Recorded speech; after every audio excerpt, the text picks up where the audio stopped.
नमस्ते, स्वागत आहे तुम्हा सर्वांचं हिस्ट्री बाय सचिन गुळी ह्या युट्यूबच्या चॅनलमध्ये। मी अपेक्षा करतो की तुम्हा सगळ्यांना आज 10 डिसेंबर 2023 मध्ये झालेला जो पेपर होता हा डिपार्टमेंट पीएसआयचा तर तो अतिशय सोपा गेलेला असेल माझी अशी अपेक्षा आहे।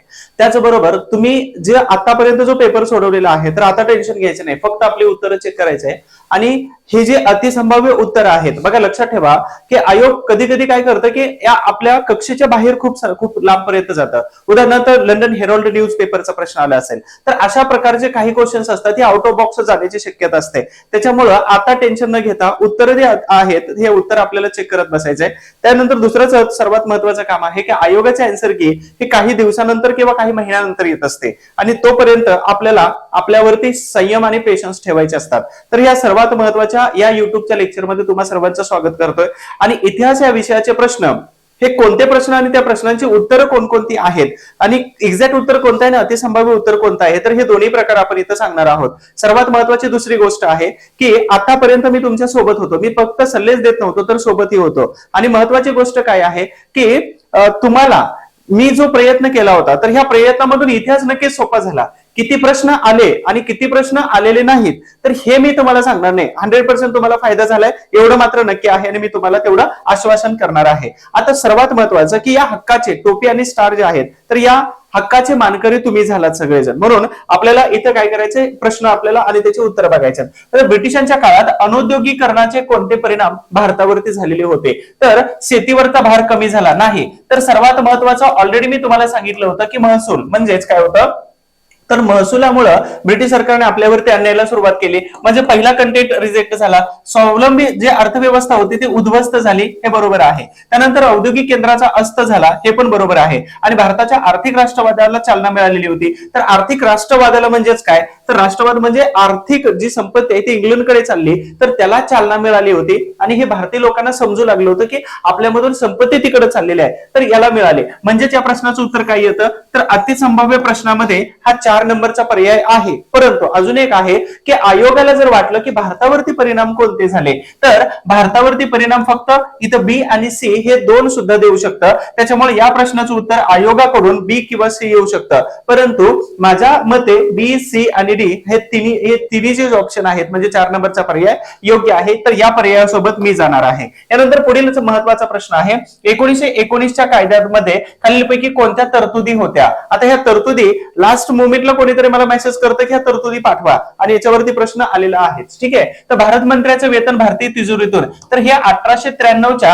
ह्या दुसऱ्या परिषद कायदा काउन्सिल ऍक्ट मध्ये आलेली होती, म्हणजेच ही तरतूद इथं बंद झाली, कॅन्सल झाली। लोकसेवा आयोगाची स्थापना ही 1926 मध्ये झालेली होती। कायदा होता 1919 इंडिया काउन्सिलचं महत्व कमी झालं, कारण का तर इथं एक उच्च आयुक्त पद सुरू केलेलं होतं, ठीक आहे। त्यानंतर केंद्र आणि राज्य यांच्यामध्ये विशेष सूची आणि यांचं विभाजन झालं, म्हणजेच इथं कोणते पर्याय बरोबर आहेत बी सी आणि डी, म्हणजेच या प्रश्नाचं उत्तर 3 नंबरचा पर्याय योग्य आहे। तुम्ही बरोबर केला असेल असं मी गृहीत धरतो। पुढील प्रश्न आहे 1920 मध्ये खालीलपैकी कोणाच्या अध्यक्षतेखाली मुंबई कामगार समितीची स्थापना झालेली होती। तर इथं बऱ्याच लोकांनी नारायण मेघाजी लोखंडे 1000 वेळा या प्रश्नावरती मी चर्चा केलेली होती। नारायण मेघाजी लोखंडे यांचा मृत्यू 1897 प्लेगच्या साथीमध्ये मुंबईत झाला होता। एक महिन्यानंतर सावित्रीबाई फुले यांचा मृत्यू पुण्यामध्ये झाला होता। तर यांचा मृत्यू जो आहे 1897 ला, त्याच्यामुळे नारायण मेघाजी लोखंडे हे ऑप्शन्स कट होऊन जातो। आता पीबी वाडिया हे मद्रासमध्ये जातात, अर्थातच यांनी 1918 मध्ये कामगारांची संघटना सुरू केली होती, हे ऑप्शन कट झाला।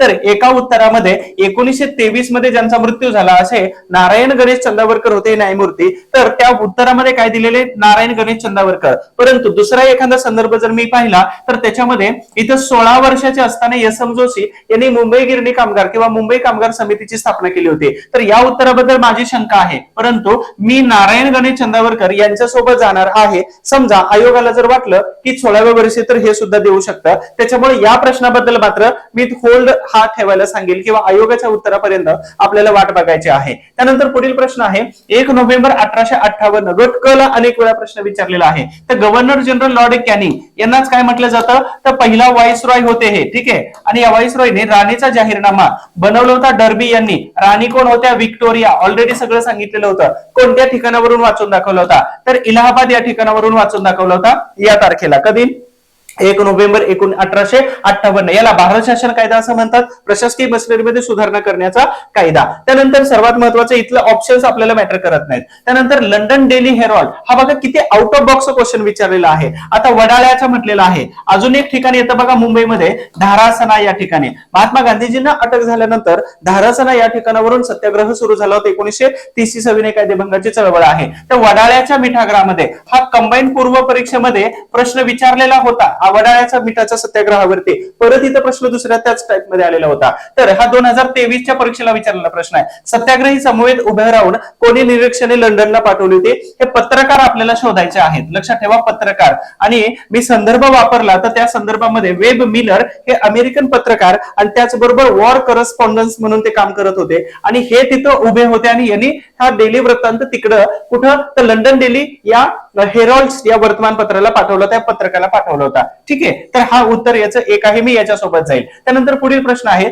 ब्रिटिश काळात भारतीयांसाठी लष्करात कोणते पद इथं होते? तर तुम्हा सगळ्यांना आठवत असेल की डॉक्टर भीमराव रामजी आंबेडकर यांचे वडील जे होते तर त्यांना सुभेदार असं म्हटलं जात होतं. त्याचबरोबर अनेक व्यक्ती आहेत की ज्यांना सुभेदार म्हटलं जात होतं. मग मी काय केलं या प्रश्नासाठी, सकाळीच माझ्या एका आर्मीवाल्या मित्राला फोन केला जस्ट फॉर कन्फर्मेशन. तर त्याने सांगितलं काय, हवालदार अगोदर असतो, कॅप्टन हा सुभेदाराच्या वरती असतो आणि सरदार जे आहे तर हे आपल्या रियासतीमध्ये किंवा संस्थानामध्ये वापरलं जात होतं. म्हणून या प्रश्नाचं उत्तर काय आहे तर सुभेदार हे असणार आहे. तुम्ही सगळ्यांनी या प्रश्नावरती टिकमार्क करून आला असेल. हा कॅप्टन जर म्हटलं तर भारतीय लोकांना कॅप्टन पदापर्यंत देत नव्हते. पुढील प्रश्न आहे, लंडन मधील इंडिया हाऊस. आता हे इंडिया हाऊस ऑलरेडी मी विदा सावरकर यांच्या निमित्ताने परीक्षेला जाता जाता मध्ये सुद्धा डिस्कस केलेलं होतं. तर इंडिया हाऊस मध्ये जी शिष्यवृत्ती दिली जात होती ज्याचं नाव काय होतं, शिवाजी शिष्यवृत्ती, आणि ही कोणाच्या देणगीतून दिलेली होती, लोकमान्य टिळक यांनी सांगितलं होता आणि म्हणून सुरू केलेली होती. आता इथं ऑप्शन्स दोन आहेत. श्यामजी कृष्ण वर्मा हे कुठं ऑक्सफर्ड विद्यापीठामध्ये अति संभाव्यमध्ये ऑलरेडी तुम्हाला सांगितलं होतं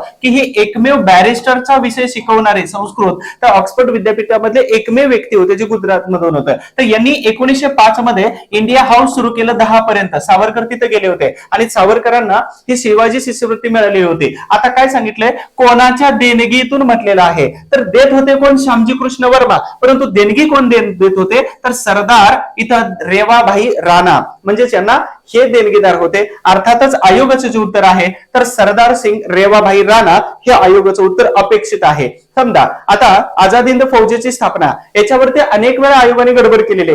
कशी गडबड इथं करू शकतो, परंतु मी सरदार रेवाभाई राणा तर यांच्या उत्तरासोबत जाणार आहे. ठीक आहे. त्यानंतर पुढील महत्वाचा प्रश्न आहे, अखिल भारतीय मुस्लिम लीगची स्थापना कुठे झालेली होती? ठिकाण विचारलेलं आहे ढाका. कधी? 1906 मध्ये. आणि कोणाद्वारे तर लक्षात ठेवा खान बंधू. मग इथं सलीम उल्ला खान होते आणि आगा खान होते. तर हे खान बंधू होते. तर यांच्या द्वारा मुस्लिम लीगची स्थापना झाली होती. आणि हा जो कर्जन होता ह्या कर्जननी काय केलं तर मुस्लिम समुदायाला फूस लावलेली होती त्या मुस्लिम लीगची स्थापना. त्यानंतर अखिल भारतीय सत्याग्रह कौन्सिल कोणाच्या नेतृत्वामध्ये स्थापन झालेलं होतं? सरोजिनी नायडू, मीनू मसानी, कृष्णतेजा कृपलानी, जयप्रकाश नारायण. तर हे जयप्रकाश नारायण हे मार्क्सवादी याच्याकडे जातात. सुचेता कृपलानी हे आचार्य कृपलानी यांच्या सोबत 1936 मध्ये लग्न केलेलं होतं आणि नंतर ते ऍक्टिव्ह झाले होते 42 मध्ये. त्यानंतर मीनू मसाने हे भारतीय राष्ट्रीय काँग्रेस बरोबर होते परंतु हे 30-35 नंतर ऍक्टिव्ह झालेले होते, म्हणजे 50 नंतर तर जास्तच ऍक्टिव्ह होते. मग याचं उत्तर एकच राहतं, सरोजिनी नायडू,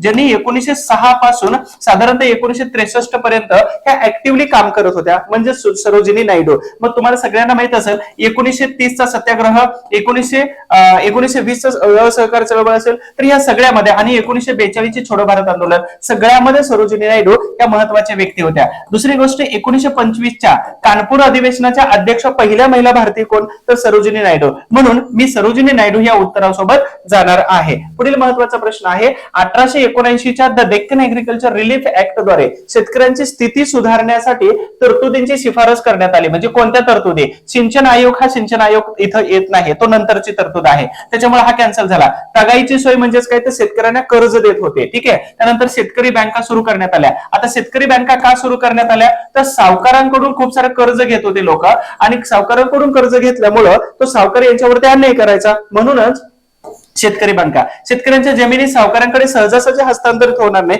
याची तरतूद करण्यात आली. म्हणजेच आपल्याला उत्तर काय सापडून जातं, बी सी डी हा त्याचा योग्य उत्तर आहे. मी या 4 नंबरच्या पर्यायासोबत जाईल. त्यानंतर पुढे आहे लॉर्ड रिपन. आता लॉर्ड रिपन जर म्हटलं तर 1880 पासून 1884 पर्यंत कार्यकाळ. भारताच्या स्थानिक स्वराज्य संस्था म्हणजे कधी आला 1882. म्हणजेच या प्रश्नाचं उत्तर आहे मॅग्ना कार्टा म्हटलं जातं 1882च्या या लॉर्ड रिपन यांच्या स्थानिक स्वराज्य संस्थांच्या कायद्याला. तर या 3 नंबर प्रश्नाचं उत्तर आहे 3 नंबर.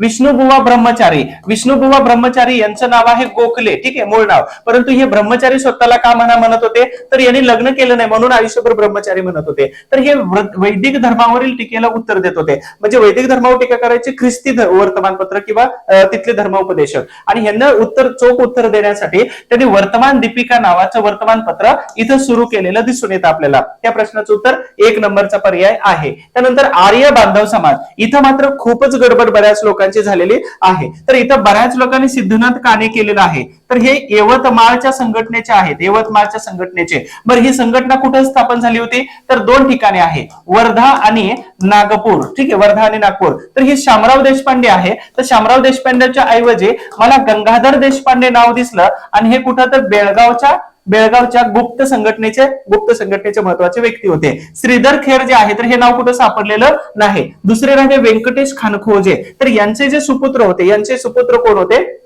सदाशिवराव, ठीक आहे. यांचा मुलगा होता सदाशिव, आणि सदाशिव यांचा मुलगा कोण होता, तर डॉक्टर पांडुरंग, ठीक आहे, पांडुरंग सदाशिव खानखोजे. म्हणजेच काय, तर यांचे जे आजोबा जे होते तर हे वर्धा या ठिकाणावरून होते. म्हणून या प्रश्नाचं उत्तर, जर हे खेर येत नाही, सिद्धनाथ काणे येत नाही, शामराव देशपांडे येत नाही, तर या प्रश्नाचं उत्तर हे मात्र व्यंकटेश खानखोजे असायला पाहिजे. लक्षात ठेवा. तरी पण समजा याचा रेफरन्स अजूनपर्यंत मला पुस्तकातही सापडला आणि गुगलवरती सापडलेलं नाही. मग आयोग काय करतं कधी कधी, तर इथं शामराव, इथं जे आहे दिलेलं नाव शामराव देशपांडे आणि श्रीधर हरी खेर, तर हे सहकारी म्हणून यांनाही देऊ शकतं. परंतु इथं आयोगात आपली जी सुई आहे संशयाची उत्तराची, तर हे व्यंकटेश खानखोजे यांच्याकडे जाते. म्हणजे व्यंकटेश सदाशिव इथं पांडुरंग सदाशिव खानखोजे, सदाशिव व्यंकटेश खानखोजे, म्हणजे हे त्यांचे कोण झाले, नातू झाले, आणि वर्ध्यातून होते. म्हणून या प्रश्नाचं उत्तर व्यंकटेश खानखोजे इथपर्यंत जायला पाहिजे. पुढील प्रश्न आहे 1920. मी ऑलरेडी सांगितलं होतं की माझे आईबाप ऊस तोडी जातात, आणि हा किस्सा बऱ्याच पोलीस बांधवांना पटलेला होता आणि त्यांचे मला फोन आले. तर मानगावचं सांगितलं होतं की जिथं आम्ही ऊसतोडी केलेली होती. तर महाराष्ट्र बहिष्कृत वर्गाच्या परिषदेच्या आयोजनाच्या वेळी खालीलपैकी कोणत्या लोकांनी शाहू महाराजांना मदत केलेली होती, तर जमीन जी होती आप्पासाहेब दादागोंडा पाटील, जे जैन धर्माचे होते, आणि यांनी आपली जमीन दिलेली होती मानगावच्या परिसरामध्ये. त्याचबरोबर आता सर्वात महत्वाचं, दत्तोबा पवार, गंगाराम कांबळे आणि तुकाराम गणेशाचार्य, तर डॉक्टर बाबासाहेब आंबेडकरांचे खूप चांगले मित्र. त्यापैकी गंगाराम कांबळे जर सोडले तर हे गणेशाचार्य आणि दत्तोबा पवार, तर हे चांगले आणि सर्वात जवळचे मित्र होते. बाबासाहेब आंबेडकरांच्या शाहू महाराजांची भेट दत्तोबा पवारांनी घडवून दिली होती. दुसरी महत्वाची गोष्ट, हे वकील होते दोघं पण. अजून एक कोल्हापूरमध्ये अजून एक सर्वात महत्वाची गोष्ट की डॉक्टर बाबासाहेब आंबेडकर, गणेशाचार्य आणि दत्तोबा पवार हे तिघजण एकत्र आल्यानंतर ते हसी मजाक मध्ये एकमेकांना म्हणायचे महार मांग चांबार, हे एकमेकांना म्हणायचे आणि हसी मजाक करायचे. तर सर्वात महत्वाचं, मग इथं कोण आले, यांना तर हॉटेल काढून दिलं होतं, तुम्हाला सगळ्यांना माहित आहे. मग ही शाहू महाराजांनी जबाबदारी कोणावर दिली होती, तर ह्या सगळ्या वर्गावरती दिली होती. गंगाधर कांबळे, दत्तोबा पवार, तुकाराम गणेशाचार्य आणि आप्पाराम दादासाहेब दादुगोंडा पाटील यांच्याकडे. म्हणून या प्रश्नाचं उत्तर जे आहे तर वरीलपैकी सर्व हे येऊन जातं. त्यानंतर आपण शेवटचा प्रश्न बघतोय, खालीलपैकी योग्य विधान ओळखायचं आहे. श्रीमती विल्सन यांनी कुठं, तर जगन्नाथ शंकर सेठ, मी ऑलरेडी सांगितलं होतं युट्यूब वरती नानांचं लेक्चर आहे, ते बघून चला. तर यांनी मुंबईमध्ये 3 शाळा चालवल्या. आता स्कॉटिश मिशन पुण्यामध्ये आला, आणि मुलींच्या शिक्षणासाठी अमेरिकन यांनी मुंबईमध्ये नाही तर अहमदनगरमध्ये. म्हणून मी या प्रश्नाच्या उत्तराकडे फक्त इथं केवळ म्हणजेच 1 नंबरचा पर्याय जो आहे तर हा बरोबर आहे, याच्याकडे जाईल. म्हणजे याच्यासोबत मी जायला तयार आहे. तर अशा पद्धतीनं आपण सेकंड लास्ट क्वेश्चन बघितला. आता शेवटचा प्रश्न बघतोय. डॉक्टर बाबासाहेब आंबेडकर यांनी कोलंबिया विद्यापीठातून एमएच्या पदवीसाठी खालीलपैकी कोणता प्रबंध लिहिलेला होता, तर हा एमएच्या पदवीसाठीचा नव्हता, तर हा 1956 मध्ये म्हणजे त्यांच्या महापरिनिर्वाणानंतर प्रसिद्ध झालेला ग्रंथ बुद्ध आणि त्यांचा धम्म होता. ठीक आहे.